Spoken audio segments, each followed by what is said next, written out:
એક ઉમેદવાર દેસાણીભાઈ દ્વારા ફોર્મ પરત ખેંચવામાં આવેલ છે, જેથી કુલ 9 ઉમેદવાર રાજકોટ લોકસભાની ઉમેદવારીમાં બાકી રહ્યા છે, જેમનું નામ ધરાણી પરેશકુમાર ધીરજલાલ, પરસોત્તમભાઈ રૂપાલા, ચમનભાઈ સવસાણી, અજાગિયા નીરલ અમૃતલાલ, ભાવેશભાઈ આચાર્ય, ઝાલા નયન જે, ભાવેશભાઈ પીપળિયા, જિગ્નેશ મહાજન તથા પ્રકાશભાઈ સિંધવ છે. 7 તારીખે મતદાન છે. મતદાનને લઈને તંત્ર એલર્ટ છે. અત્યાર સુધીની શું તૈયારી છે? તંત્ર જે એઝ પર ટાઈમલાઇન્સ બધી કામગીરી કરી રહી છે.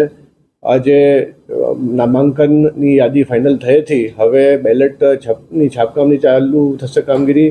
અત્યારે આપણે જે સેકન્ડ રેન્ડમાઇઝેશન જે છે સ્ટાફ જે પોતાનું વતન કે ઓફિસની એસીમાંથી બીજી જગ્યા ફરજ બજાવવામાં આવે એના માટે રેન્ડમાઇઝ કરવામાં આવે છે. એ પ્રક્રિયા પણ માનનીય ઓબ્ઝર્વરશ્રીની હાજરીમાં કાલે પૂર્ણ થઈ હતી અને આ તબક્કાવાર કામગીરી મતદાન માટે ચાલુ કરી દેવામાં આવી છે. સાહેબ, ખાસ કરીને કેટલા કર્મચારીઓ જે છે મતદાન દરમિયાન ફરજ બજાવવાના છે, ખાસ પેરામિલિટરી ફોર્સ કે કોઈ સ્ટાફ આવવાનો હોય તો એ બધું જી 15,000થી વધુ જે છે કર્મચારીઓ ફરજ બજાવવાના છે. પેરામિલિટરી સ્ટાફ પણ અમે માંગણી મોકલી છે અને જે રીતે નોર્મ્સ છે એ પ્રમાણે અમને વહેલી તકે અહીંયા પ્રાપ્ત થશે. સંવેદનશીલ મતદાન મથકો કેટલા અને ત્યાં શું ખાસ નજર રહેશે તંત્રની? અને આમ કોઈ કાયદા અને લો એન્ડ ઓર્ડરની દૃષ્ટિએ વલ્નરેબલ જે કહેવાય છે એવો એક પણ પોકેટ નથી જ્યાં ધાક ધમકી કે કોઈ બીજા બીકના કારણે ઉમેદવારો વોટિંગ નથી કરી શકતા. પરંતુ એ ક્રિટિકલનું જે કન્સેપ્ટ હોય છે એમાં આપણે 1046 જેવા ક્રિટિકલ રાખ્યા છે, જ્યાં વધારે પોલીસ ડિપ્લોયમેન્ટ કરવામાં આવશે. આ બધા પેરામીટર્સ ગત મતદાનની ટકાવારી વગેરેના આધારે પંચની સૂચનાઓ પ્રમાણે હોય છે. 15 દિવસની વાર છે, તો આચારસંહિતા ભંગની ફરિયાદ કેટલી થઈ અને આ બાબતે કઈ રીતે વોચ રાખવામાં આવે છે?